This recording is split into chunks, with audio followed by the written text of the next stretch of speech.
Welcome to the Tech Flash. If you're looking to increase your ed tech knowledge that's quick and easy to listen to, you have come to the right place. Let's join our host Josh and see what today's episode is all about.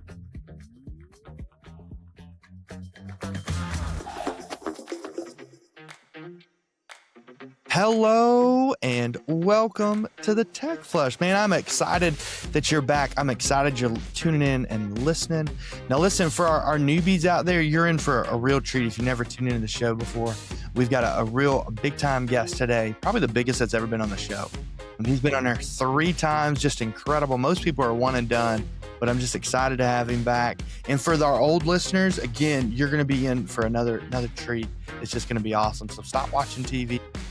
Mowing your yard, walking your dog, all the things you can put some headphones in and listen. It's going to be an incredible conversation. So let's go ahead and get started with this. Is episode number 80. So it's a big time there. So let's go ahead and introduce yourself. Adam, I'm glad you're here. I'm glad you said yes again to be on the show.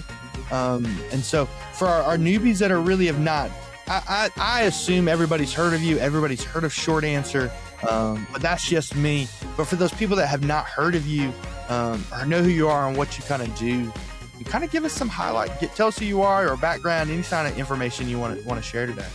Yeah, well, first, thanks for gassing me up so much. I appreciate it. My name's Adam Sparks. I was a teacher for 7 years. I taught middle and high school social studies and English, mostly in Nebraska, which is where I'm talking to you from. That's where I'm from. But also taught in China.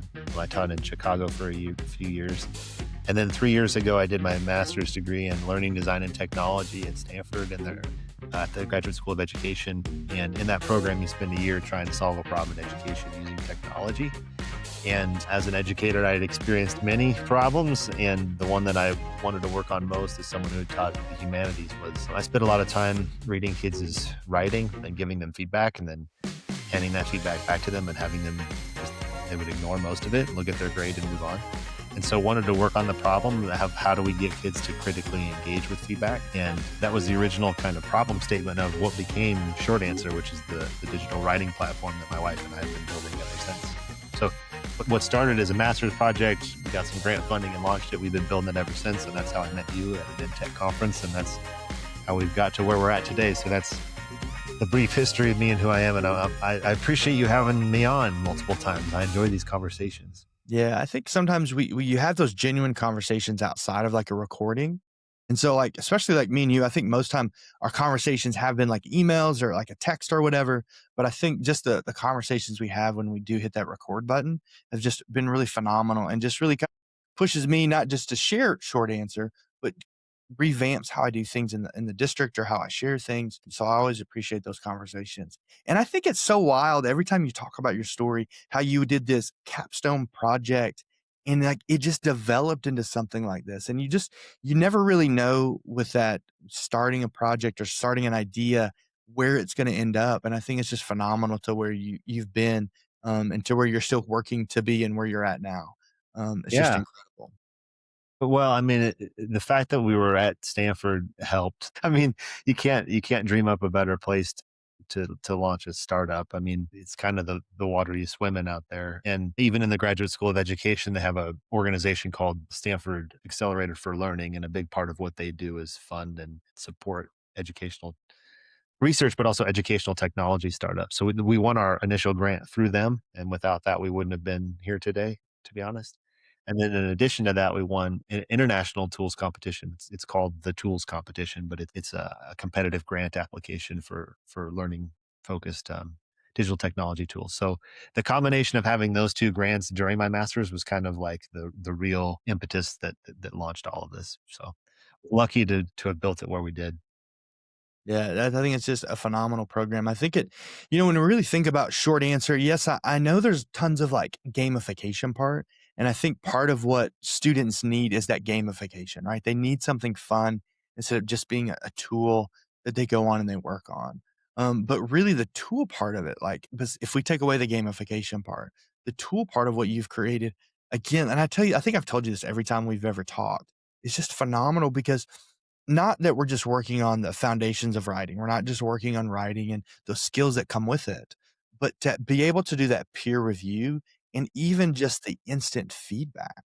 Because like you said, like you would grade these papers, you would give it back to students, but that could be like a couple days later, it could be a week later, depending on our caseload. It's awesome to not just get your feedback as a teacher for that, but to have students reading it. Because I feel like then, like if I know my peers are reading my paper, man, I wanna work a little harder because I don't wanna sound bad. I don't wanna say I use this term a lot, but I don't wanna sound like a goober in my writing, you know, because like, people are seeing that, and so I feel like there's a little pressure for that for them, but then to have that instant feedback in the classes that I've done it in, the classes I've demoed, or even worked through a project or a writing in class, those kids are really loving that part of it, seeing, "Oh, my peers thought it was good. My peers thought I did this really well." Like, it just continues to drive the ability to continue to write well and to continue to grow in that area. Yeah, yeah, and it's funny, when we started working on what became Short Answer, AI was not a thing, and so a big part of what we were trying to do with using peer feedback was get kids more feedback, get kids feedback faster, and obviously with AI, that issue has gone out the door, like, getting kids feedback quickly is no longer a problem, but it is still a problem to get kids to critically engage with it because just because you can spit out a page of feedback for a kid, and hand it to them, like, the second they're done with their writing, does not necessarily mean that the student is going to critically engage with that feedback in ways that are going to improve their understanding and their writing ability. And so I think we want to continue. We do have AI feedback in the platform now, but we want to continue to center the peer feedback that you mentioned because by having to go through the process as a student of reading a bunch of different work examples from your classmates and decide like, oh, this one's good because X and this one's maybe not so good because of Y, analyzing all those different worked examples gives you an internal sense of like what makes for good writing depending on whatever success criteria you're practicing as a class. And so I think that that critical engagement piece with feedback is just as hard as it's always been. And so I think the way we've tried to go about it at Short Answer is by having the students be the ones giving the feedback because in that way they're having to critically engage and wrestle with things in I think really meaningful ways. And of course, we're now augmenting that with AI to improve it um, and so I think going forward, it's going to be even better platform because of it. But yeah, at our core, we always, I think, want to be peer to peer. Yeah, because even, I think about like writing and almost the way we communicate, because I can communicate with you. And if I sound, for a lack of again better word, I'm just boring, right? There's no tone to my voice. It doesn't go up and down. My face doesn't move. Like sometimes, like I was talking to a class earlier this week, and I talk with my hands. So it's like if I didn't do all those things, I would be really boring as a speaker, as a teacher. And I feel like sometimes when we write, we don't want to be boring. We want to use higher level words. We want to do those more critical thinking pieces. And so then when we read them, AI does a really good job of those quick feedbacks, quick things. But I feel like when a teacher reads it or a kid reads it, then we're able to, I guess, show more of emotion to it. I can connect more to your writing because we've all read papers, we've all read those higher level things as adults, and it's like it's a really good paper, but it's really boring. It's just a bunch of data, it's just a bunch of facts, it's a bunch of research, and we get that part of it. But when a kid writes and they're writing a story, they're analyzing two stories or passages, and they can really get in some feeling into it, and you can feel that as you read it. I feel like now they're really starting to create, they're really starting to do something. So again, that's where that peer feedback comes into. It's just not a bot that's reading it and says, "Hey, your grammar was good. This was okay. This idea was okay or good." But to have that peer feedback to say, "Hey, that was really good. That made me feel this or feel that." That really goes back to that old school mindset before AI with the writing to like have that emotion to it. Yeah, I think kind of what you're getting at is voice and getting kids to develop their voice is one of the harder things when it comes to teaching writing because it's predicated on so many other abilities and skills and background knowledge. But it's also, I think, the pinnacle of good writing is having a clear and strong voice. It stands out even more now than it ever has because there's so many people that are using AI to do their writing for them. And I see it because it's overwhelming my LinkedIn feed and my Twitter feed and, whichever social media you choose and everybody sounds the same. Everybody sounds we're using these like sort of pithy, short, stubby sentences that are saying sort of. There's just um, a voice to AI, or I guess lack thereof, that is glaring. And so when you do read something in 2026 that has a clear, um, strong voice coming through in the writing, it feels even more powerful, I think, because of the juxtaposition with all of this AI slop that's now floating around the internet. And so I would, I mean, emphasize that a lot with kids of like, writing is your superpower in communicating who you are and what you believe to the world. And that's not necessarily something you can outsource to a machine. You need to develop that for yourself. It's part of identity formation in a lot of ways. So all that to say, I'm really fired up about the work we do and the skills that we try to help teachers develop with students. And yeah, peer feedback is a huge part of that. Yeah, and even I know we're gonna talk about short answering, but I have one more thought. When you talked about just like communicating and have that AI, just when you get an AI email, when you get those Yeah. things. A couple of months ago, me and a principal at a school, we were looking at this platform, and we demoed it. The person had emailed us back, and as soon as I got the email, I got a text from the principal, and I was like, he was like, "Is this AI? Did this person use AI to write it?" And I read it, and I was like, "Oh my gosh!" Like they couldn't even like you're wanting me to like purchase your program, but all you did was copy and paste, or you just said AI do this process, and it just didn't feel genuine. Like, Yeah. and I feel like yes, there's a place for me to generate a quick AI response, like even for the podcast, I have people that will reach out and they have nothing to do with ed tech, which is amazing to me that they would reach out. But they'll reach out and they'll want to be on the show. And I'm just like, I don't need to waste the time on this. And I may just do an AI response. But then sometimes you've got those people that it kind of fits in. I want to put my thoughts, my feelings into it to reach out because I think there's going to be that balance of it with writing. But again, like I know how to write, I have that foundation for it. And so, like, short answer with the peer feedback, like you're still building that foundation that continues to have that. So, there's Yeah. my little You touched on a really important point, which is like it really does communicate intention when you send something that's AI written. And I do worry about that in the context of AI feedback on student writing, because this is tangential, but I promise it's related. So that there's a research body, lead researcher is David Yeager at the University of Texas, Austin. And he's done this whole body of research on wise feedback. And to oversimplify it, wise feedback is essentially they found that when you leave feedback on student work, if you include a supportive statement about the student, it's like, hey, I'm leaving you this feedback because I care about you and I know and I want you to improve your understanding and et cetera, et cetera. And here's my high expectations for you. When you leave those messages as opposed to when you don't, kids are X% more likely. I don't remember the specific numbers, but they're more likely to use that feedback when you communicate that to them. And I think part of that is because you're communicating your intention to the students. It's crystal clear, like, oh yeah, this person cares about me. This isn't just criticism or wanting me to do good on, get a good grade or something. It's because they actually care about me. Um, and so the larger point there is there's pretty much research that supports intentions matter. And what does it communicate to a student if you never read their writing and just send them automated AI feedback every time, right? It kind of, me, you run the risk of communicating to the student like, I'm really busy and I don't have time for this, but here's some feedback. So go ahead. And I worry about what that means for, again, like the uptake of the feedback, but then also just the culture of the classroom in general when you consider how important relationships are in driving learning outcomes. Um, so it's a tricky balance because I do think I don't want to be an AI hater. There's a ton of utility. Like AI is really good at providing feedback, especially if you structure it correctly. We've tried to go about creating that structured short answer. Um, so I'm not an AI hater. I think there's a place for it, but we have to be really intentional about it so that we don't kind of, to your point, inadvertently communicate the wrong intentions to students because that can be a disaster. In the same way that you just described of like, when I get an AI slot email, I'm just going to ignore it. Like you couldn't even be bothered to send it. Why should I pay attention to it? I think our students are maybe having similar reactions to some of the feedback they're getting on their writing.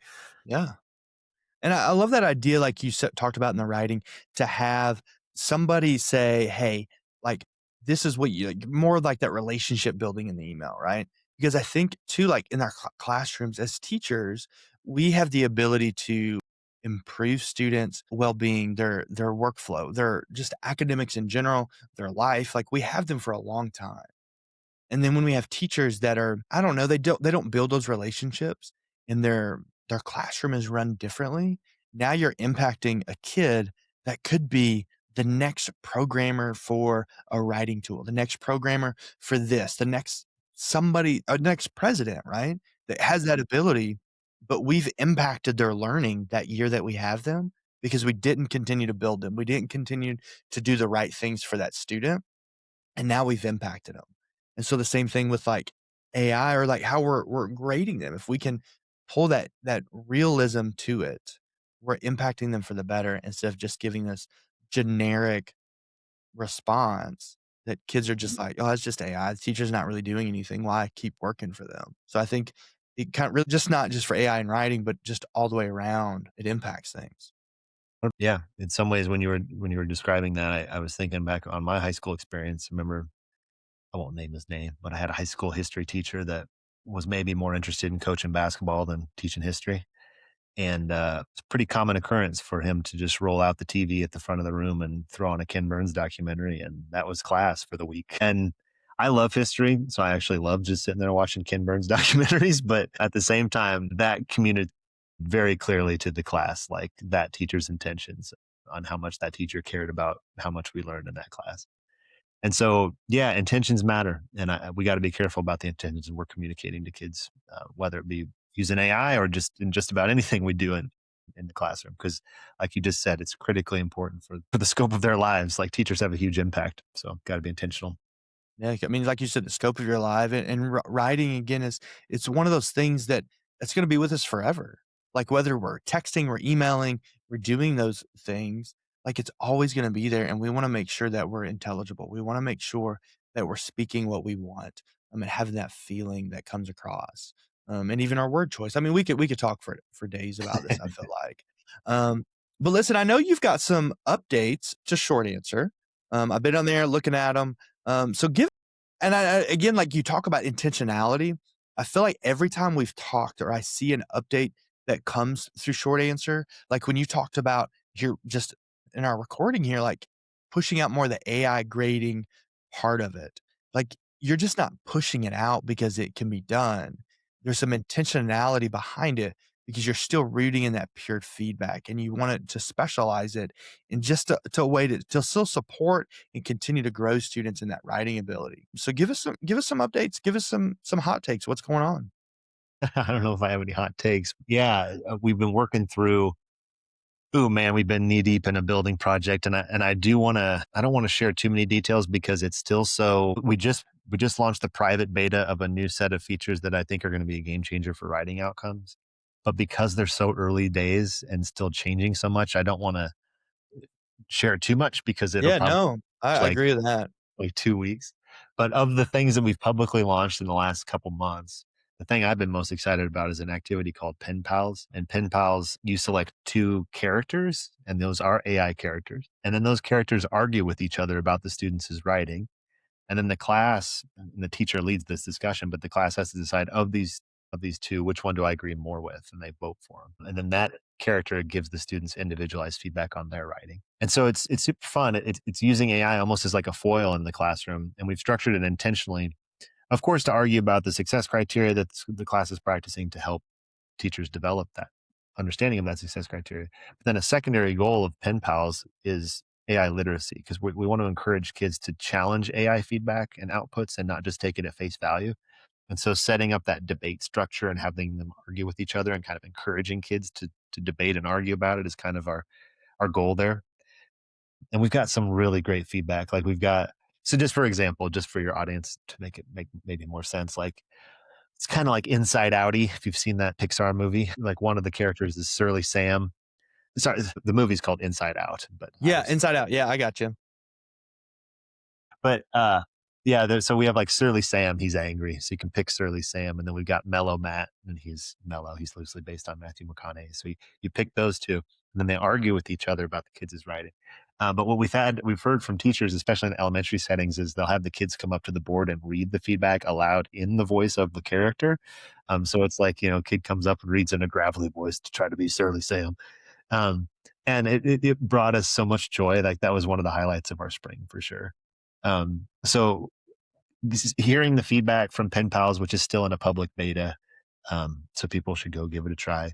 Um, has been awesome. And we're going to make some changes this summer based on the feedback that we've gotten. But Pen Pals is a recent update. And then this other massive building project that we're tentatively calling Skill Builders is what I'm working on right now. but like I said, I don't want to share too many details, and I'm sorry to be like cagey about it. No, listen, you gotta keep those things because sometimes programs will push things out, and you'll go test them, and it's like, "Man, that's so slow." Like, it's not doing what I think it should do.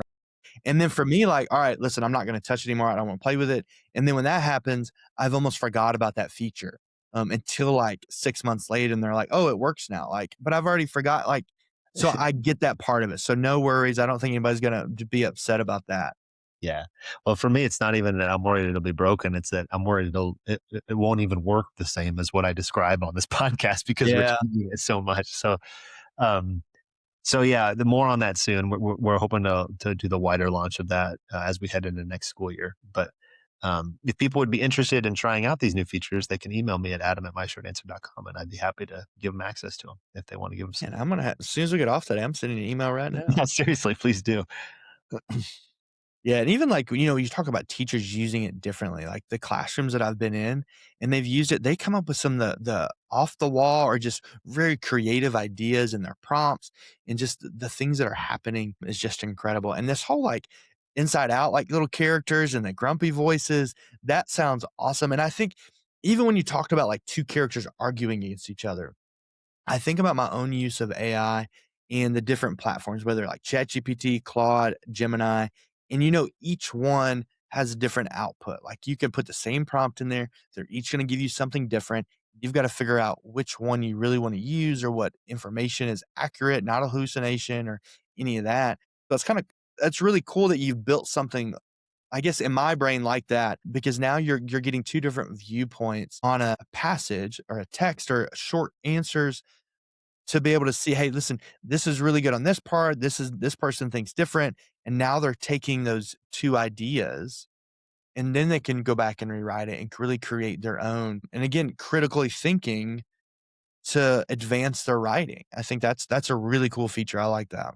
Yeah, yeah. No, I appreciate you saying that. We put a lot of work into it, and we're still planning to make, like I said, changes and tweaks to it. But we've been really excited by the feedback we've gotten thus far.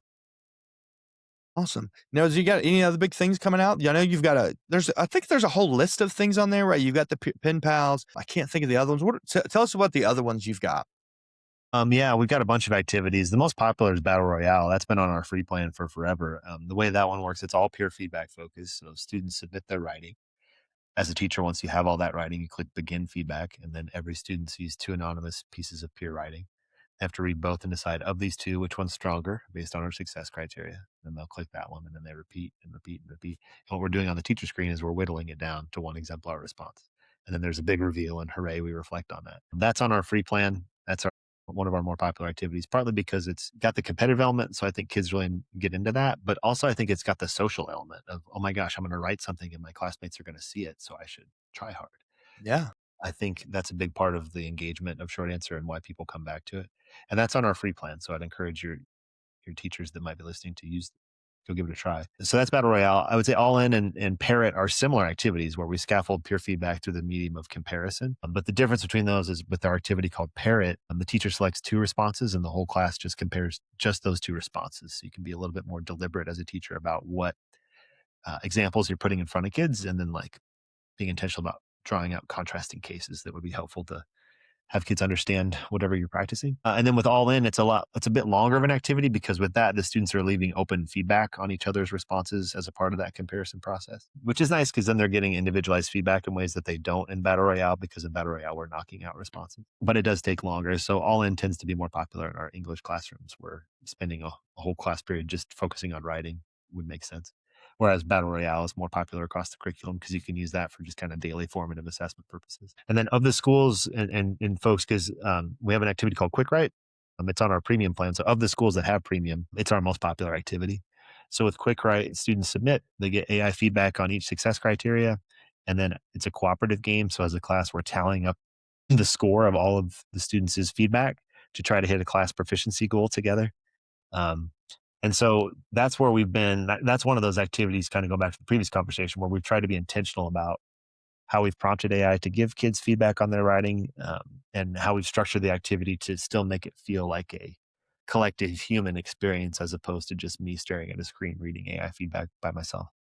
Um, So I'm happy to dive more into any of that. I know that was really fast. No. If teachers go to our website, it's myshortanswer.com, and then there's a page called the Teacher Resources tab where you can do a clickable tutorial for every activity that I just described. But that's kind of the broad outline of all of our open-ended writing activities. And then, like I said, now the other half of the short answer equation that we're building is this half called skill builders that I'm excited to share more about soon.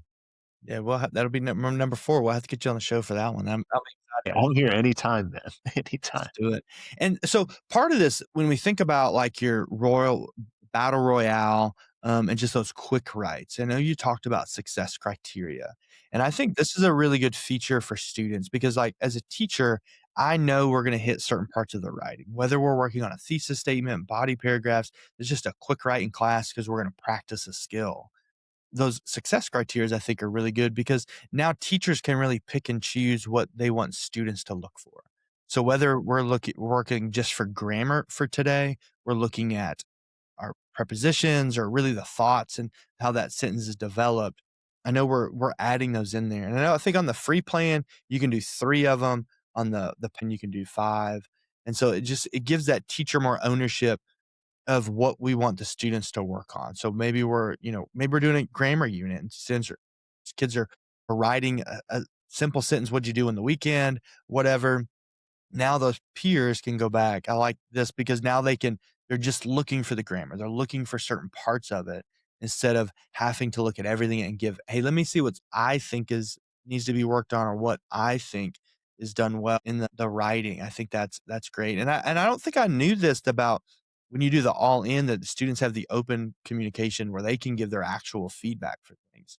And so to have both of those, I think that's really cool. I think it helps the teacher on their side, gives the students some things to look at. So then when they do their own writing, now they can kind of keep that success criteria in their brain and kind of use that previous knowledge for their own writes. Yeah, yeah, no, you're calling out an important point. So the research base we grow out of is several studies, but the formative assessment framework that we use is from Dr. Dylan William and his book Embedded Formative Assessment and his research that the book is founded on, obviously. And one of his 5 pillars of effective formative assessment is clarifying and sharing learning intentions and outcomes with students. And that's a big part of the reason we've structured everything in short answer around success criteria.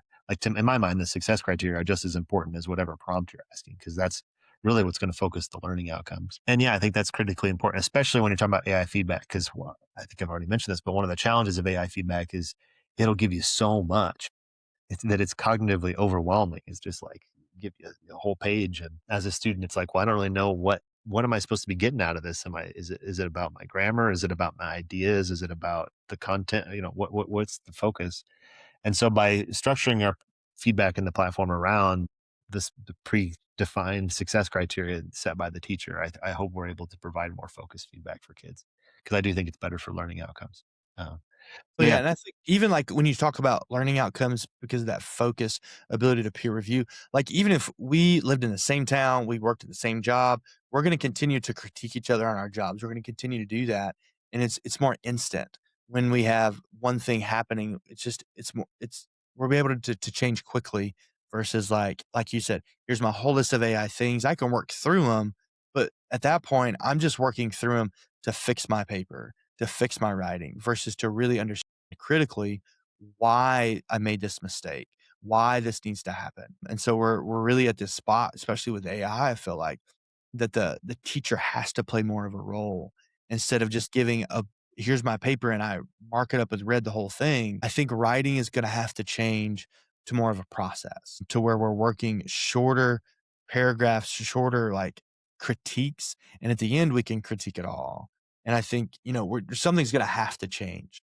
yeah, oh yeah, for sure.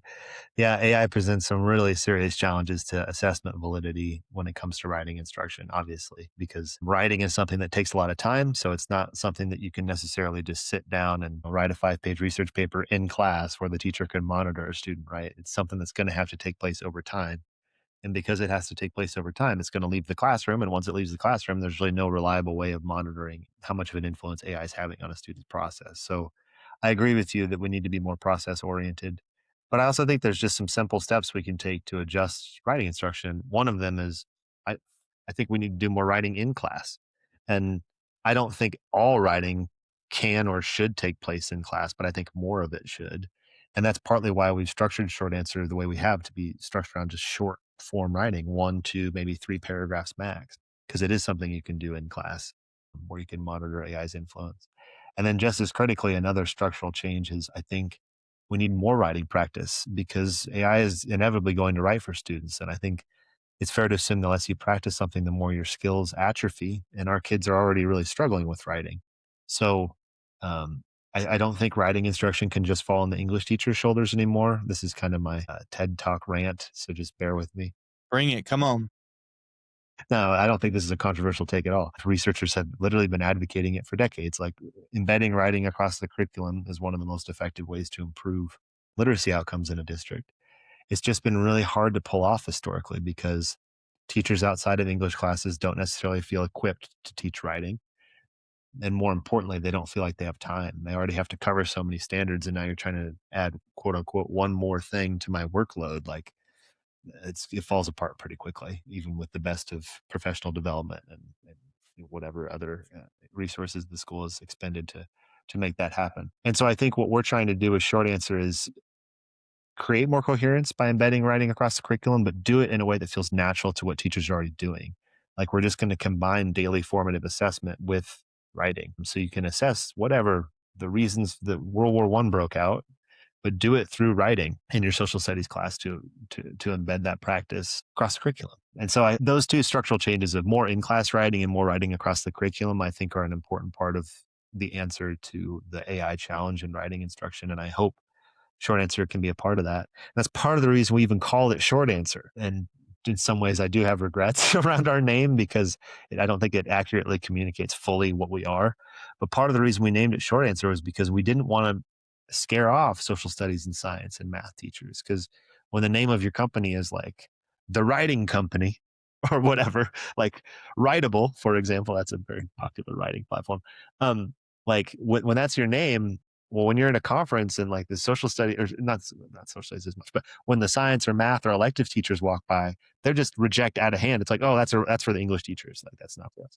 And so we wanted to name ourselves something that was like appealing and open and something that people wouldn't reject out of hand. It's like, oh, short answer questions. That's something like that we use in my classroom. So there's pros and cons to that approach. I'm happy to get into that. But but yeah, that was a long-winded way of saying more writing across the curriculum and more writing in class, I think are important structural changes in addition to what you mentioned, which is process over product thinking when it comes to writing. Yeah, and when you think about, like, the naming of it, right? Short answer, and you really want it to be more across all curriculum areas. And I know, like, on your website, you've got a spot where it kinda walks you through some trainings or some different prompts. And I remember early on diving through that section, and there were some math things, and I was like, "Math and writing? Like, I don't know about this." But, like, the more I dove in, like, it really is now like, "Hey, here's your math process. Tell me in your own words what you did." Versus like, here's your equation and just solve it. Or really can be able to talk about your knowledge of what variables are. What's this? What's that? And now instead of just showing it on paper that you can solve equation and understand what the letters mean or this process, now we're back to this idea of writing and I can put it on paper. I can explain myself because that's gonna be a skill we're just gonna have to have in general because no matter, like, whether you're a podcaster, you are a founder of a program, you work at Walmart, wherever you work at, you're gonna have to be able to write a description. You're gonna have to be able to document something, and you wanna be able to use that across all scenarios, whether it's in the classroom or out of it and understanding that it all goes together. And it's I don't know how it is in Nebraska, but here in Tennessee, STEM has been a bigger initiative. Especially in our district, we've got a couple schools that just we've went through our STEM designation. We're hoping to hear back soon. And probably the time this recording comes out, they're all going to be certified. Fingers crossed. But it's almost like that idea of STEM. Sometimes I feel like teachers feel like it's one more project, it's one more thing. But really, we're just taking the learning that we're already have completed in class and we're adding on to it to make it more engaging, right? Like there was a third grade class that did a lemonade business, right? So you got your math skills, you're planning, you're creating, you're looking at like some just all over. And now you can go back and now we're able to write about it. We're able to do some things or we can build a project on it, like all encompasses the learning. And I feel like too, again, not to go back to the AI, but like AI is going to have to change the way that we teach. And I feel like people are just slow. We're not, like I feel like even the other day I was talking to somebody and I said, there's just tons of conversations that are happening, but we're really not changing what we're doing. I'm sure there's some great districts out there. There's some great teachers that are doing things, but I feel like as a whole, when I think about the bubble that I'm in on a daily basis, we're struggling to move from a conversation to an action plan for those things. And so I don't know. Yeah, unfortunately. Well, I mean, there are some upsides to moving slow because you That's are true. being more deliberate, but I do think it's a disservice in our current age of AI, especially because AI moves so fast, even from week to week, it's moving. And unfortunately, I think partly because of the fear associated with AI and the uncertainty surrounding it and what it means for assessment, what it means for teaching and learning, what it means for the job market, what it means for everything, what it means for human society, it all is just kind of leads to fear. And I think that fear is unfortunately being channeled into a lot of like anti-technology sentiment at the moment, which is a bummer. There's a lot of movements across the country at the moment to basically strip out all digital devices from classrooms, which I think is the exact opposite of what we should be doing at the moment. But I think it's kind of a knee-jerk reaction to AI in a lot of ways, and just, oh my gosh, what the heck do we do? Well, the easy, just get rid of all of it. And yeah, it's unfortunate. I think it's a disservice to our students, because I think critically engaging with AI and learning how to critically engage and use it or not use it and learn when to use it and when not to use it is going to be a really important skill for kids as they go out into this new world where AI is an ever present reality.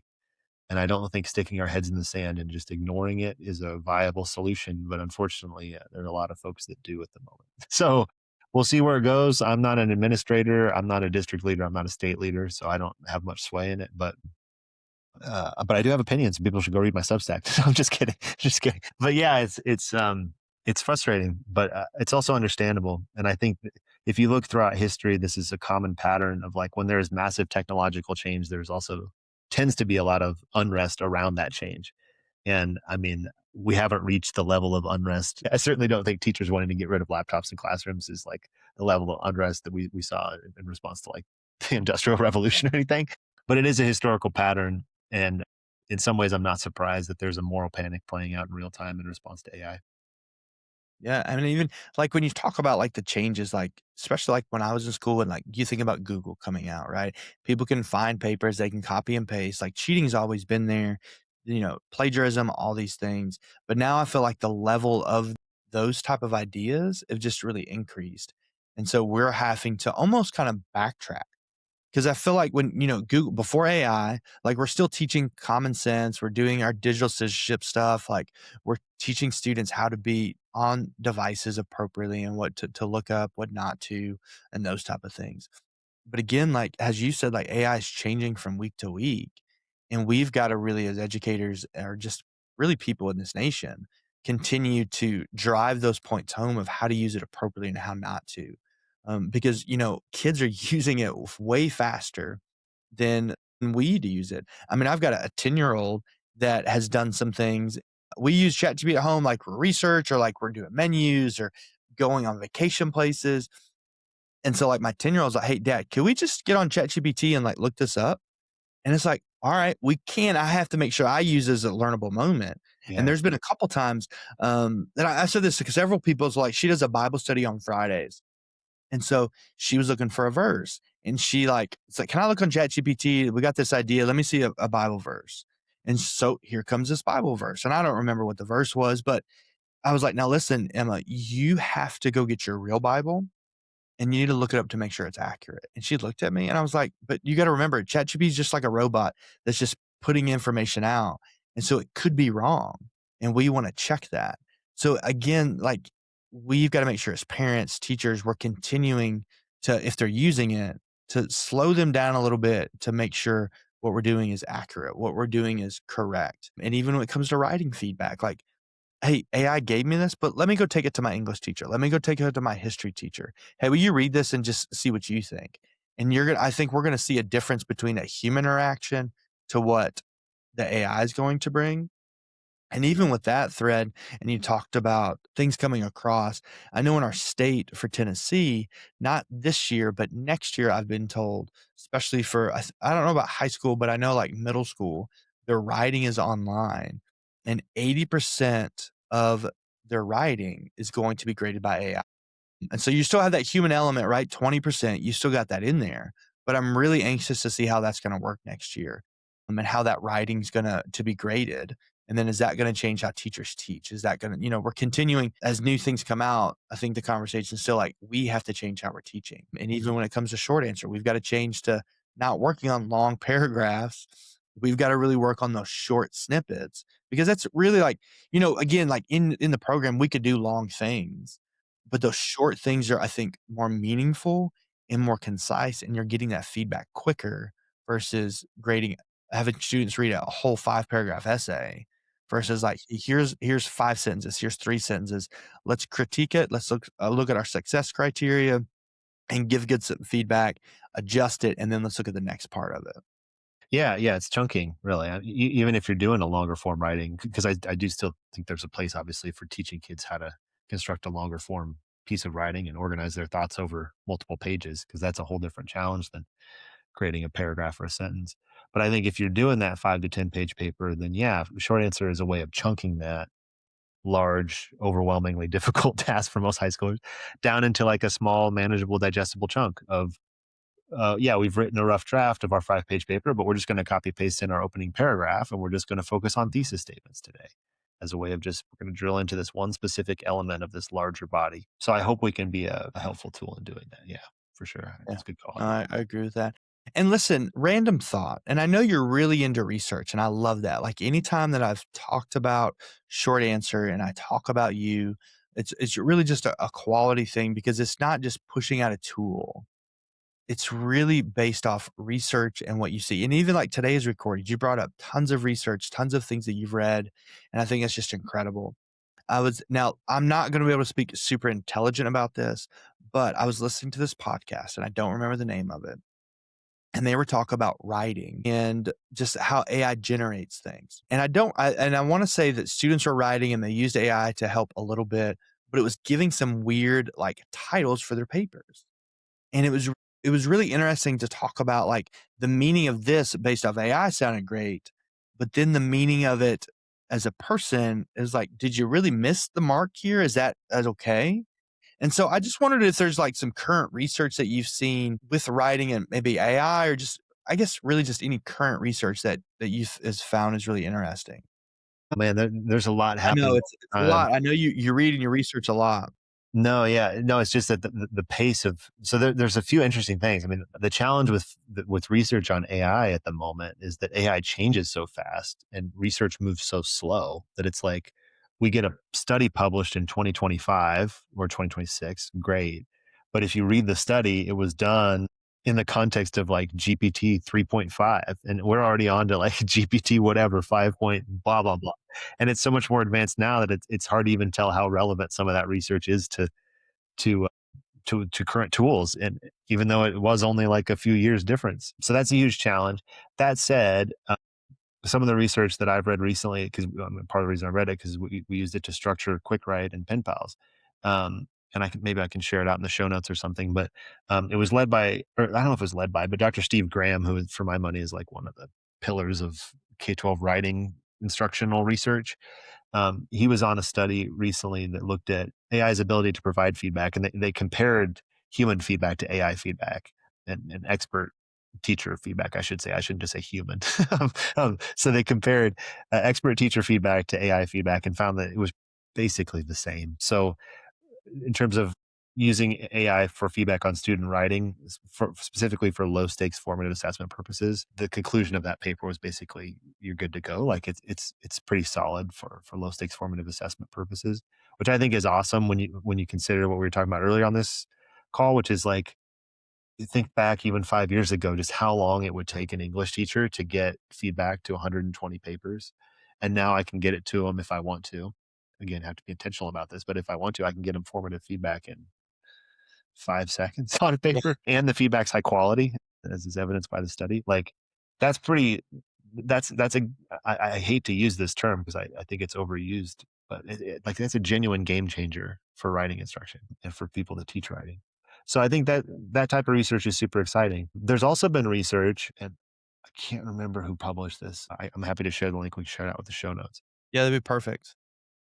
on these data science researchers that basically mapped the style and structure of writing that's produced by humans. And then they map that against style and structure of AI, like just measuring human writing against AI writing. And they found that it's basically completely different. Like there's almost no overlap in the style and structure of the writing.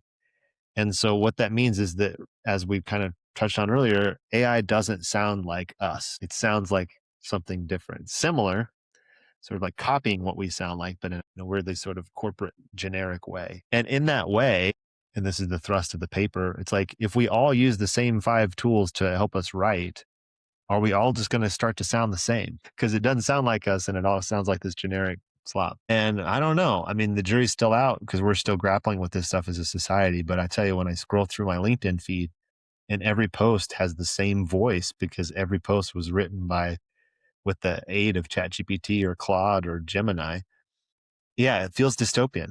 It feels very dystopian. So I think that's a call to action for us as educators to continue to double down on developing students' authentic writing ability, what they're able to produce on their own. And within that, their ability to communicate in their own voice and who they are and what they believe and what they want to get out of this life through written language. I think that's going to be critically important.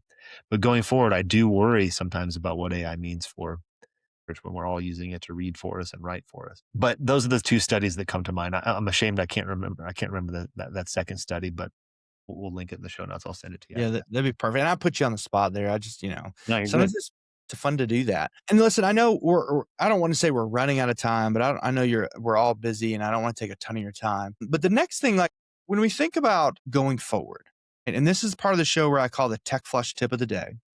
And normally I have the toilet flush that flushes. I know we've talked about that. I've just not figured it out yet how to put it in this new system to where it makes it just organic in there. But when we think about writing and not just, you talked about just not just the English teacher, but all teachers, right?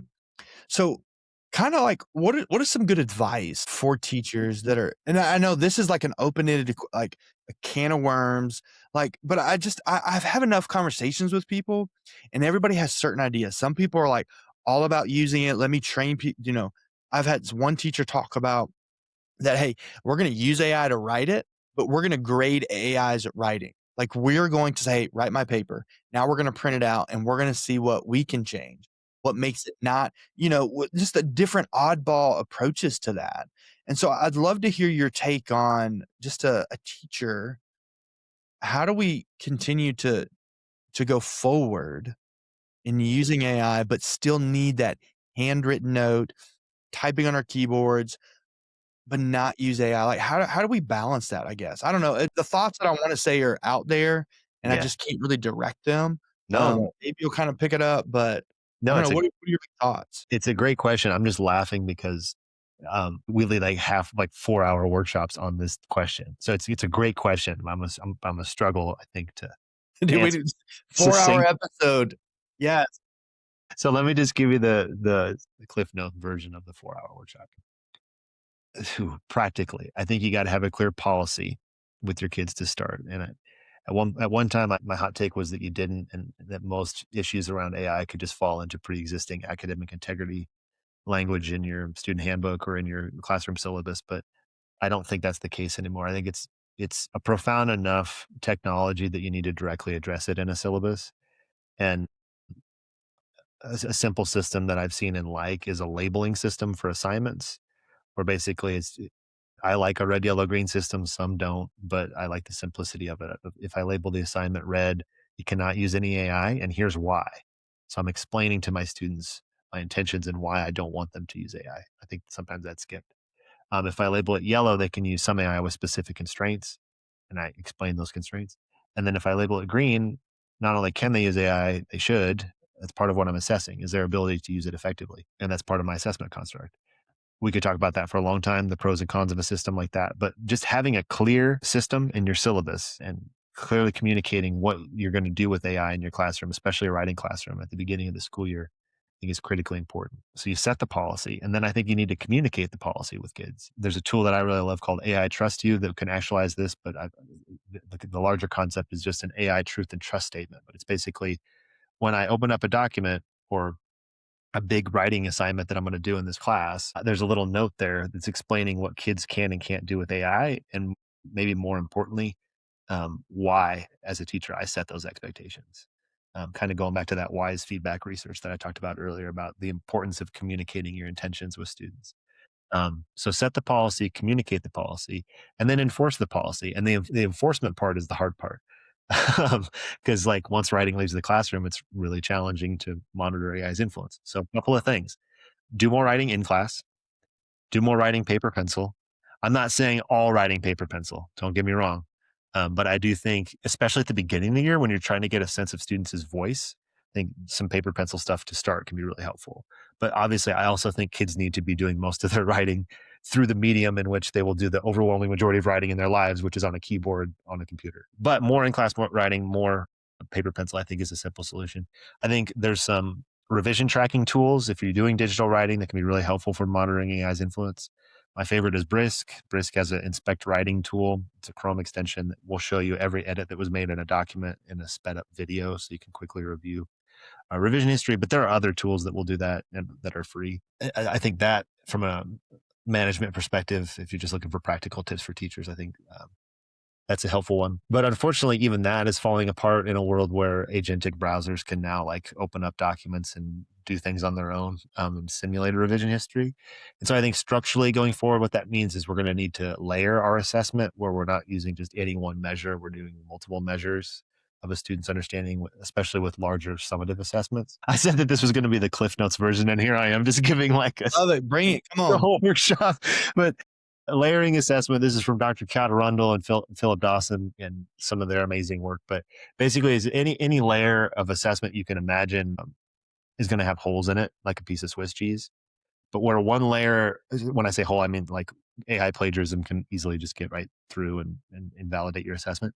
So you need layers stacked on top of each other because where one might have a hole, another one might not. So yeah, maybe we're going to do revision tracking as one of my layers of assessment. But in addition to that, we're going to do more writing in class. In addition to that, we're going to do some peer conferencing. And part of my assessment, to your point, Josh, earlier, like the, uh, uh, uh, oh my gosh, I just lost my train of thought. The process over product.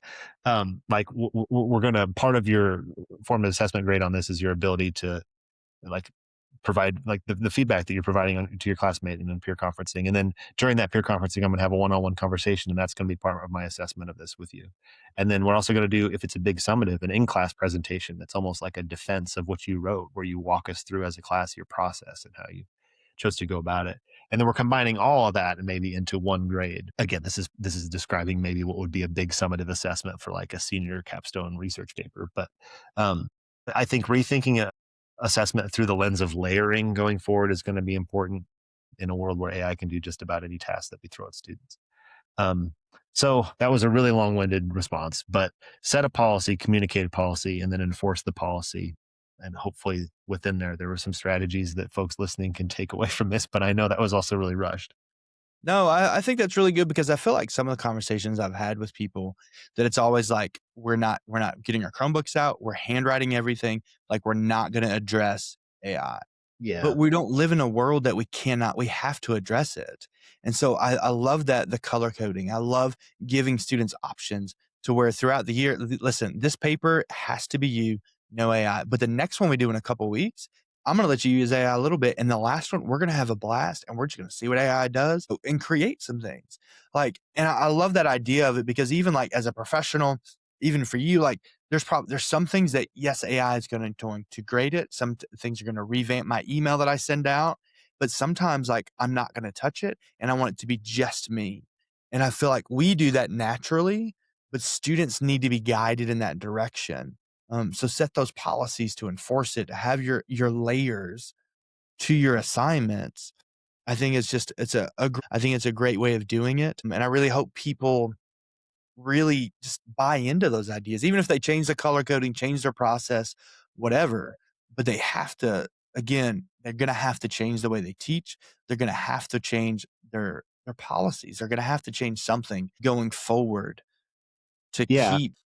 I totally agree. And in some ways, I do think paper pencil is being used as a crutch. It's like, actually, I don't need to adjust the way I teach. I'll just do everything paper pencil. And it's like, okay, I guess that's one way to do it. But there was this viral article. It was written by NPR about a teacher in Texas who I've actually interacted with, and she's great. Her name's Shanae Bond.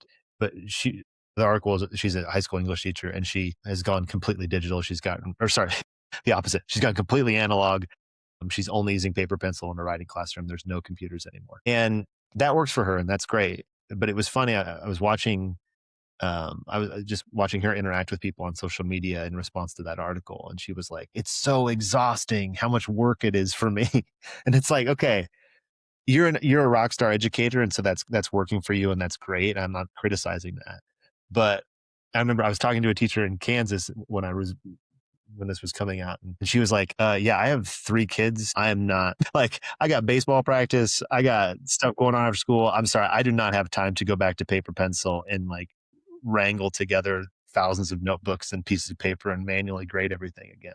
All that to say, teaching is deeply contextual. Like what works in one classroom might not work in other classrooms. And I think there are a variety of ways that we can go about adjusting instruction and assessment in the age of AI.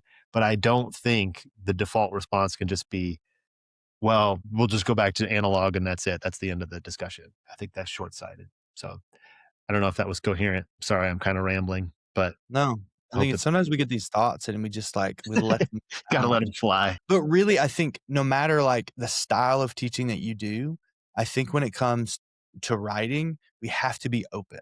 We have to be open to change that process. Whether we're using a short answer, whether we're changing the way we do in our classrooms, I think we have to be open for those changes and just figure. And even like, your process might not work for me. It may not work for somebody else, but we've got to figure out our own process, our own way of doing things in our that are benefiting our students. So when they do leave high school, they do leave college, they start doing whatever job, they're able to be successful and they're able to be their own person instead of relying on something else. And I think that's really where we're at with everything is just continuing to be our own person and use things as a tool, not as a crutch. Yeah, 100%. Agreed. Cool. Man, listen, I'm looking at the time. We've been talking for an hour. And I love like this is my favorite, my soapbox about like podcasting or just genuine conversations that if as long as you don't look at your watch, you don't look at the time, at some point you're gonna look at it and you're like, oh my gosh, we've been talking for this long. And it's just phenomenal conversation. This is why I love having you on the show. Even like today, like we talked, I have no script. I have no idea what we're going to talk about. And we just went with it. And I love that part of this process for not just the show, not just for me, but just the idea of recording. I think it's just phenomenal. Yeah, So well, I appreciate you having me on, and I really enjoy the conversations too. And I'll come on. I'll be your four-time guest, first four-time guest, and we'll talk listen, and about. one of these days we'll be back at a conference together and we'll just have to do it live. We'll just sit next to each other. We can use one camera and like it'll be awesome. That sounds great. I'm in anytime, man. There we go. Well, cool. Now listen, I know we can go to myshortanswer.com. We can follow you on Twitter. We can follow you on X, all the things. Is there any special things you want to tell us about how to stay connected, to follow you, the program or anything? No, I think if you just Google search short answer, you'll find us. But if you want to contact me directly, my email is adam@myshortanswer.com. Happy to chat about anything. Well, listen, for episode 80, Adam, I really appreciate it. Thanks for coming on the show. Oh, and listen, this is totally a side note. One thing that's I know I talk you big up and gaslight you all the time, but one thing I did not know, and we talked about this in Texas, that I think I assumed like you and your wife started this, then you hire some more people and you have this group of employees, workers at your company, right? But really like you and your wife really do a ton of it. And your wife, you told me, was actually the coder for most of it, which is just incredible. I think that's awesome that you both get to do that together and just create. And that when you told me that in Texas in the vendor hall, I was like, are you serious? Like that, I don't think I realized that. So I just want to give you both props for continuing to build that and being able to work with each other and do that.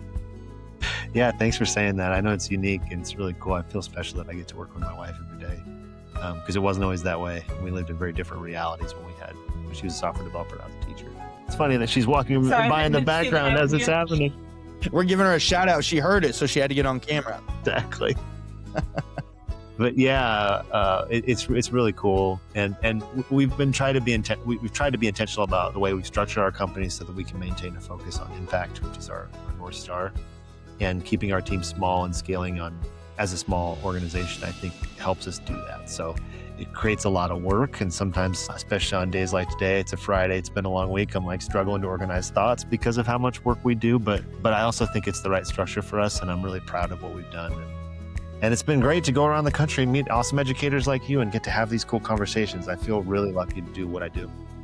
Yeah, it's always fun to get connected. All right, Adam, I know it's Friday. We got things to do today. Again, I appreciate you being on the show. Remember, the rest of you out there listening, you can follow me on all the Spotify, Apple. We got the website, the Tech Flush, the bit.ly/Tech Flush. You can see all that stuff. Adam, when we post this, if you'll send me those resource notes from today, anything you want to share, we'll make sure to put those on the website for everybody to listen to. But other than that, I hope you guys enjoyed the episode. And until next time, we'll catch you later. See you later. Bye. Thank you for joining us today on the Tech Flush podcast. Stay tech savvy, keep those gadgets charged, and remember, teachers and technology go hand in hand, connecting students to a world of knowledge for an electrifying learning experience. Don't forget to like, subscribe, and spread the word about the Tech Flush to your friends. Catch all episodes on Apple Podcasts. See you next time on the Tech Flush.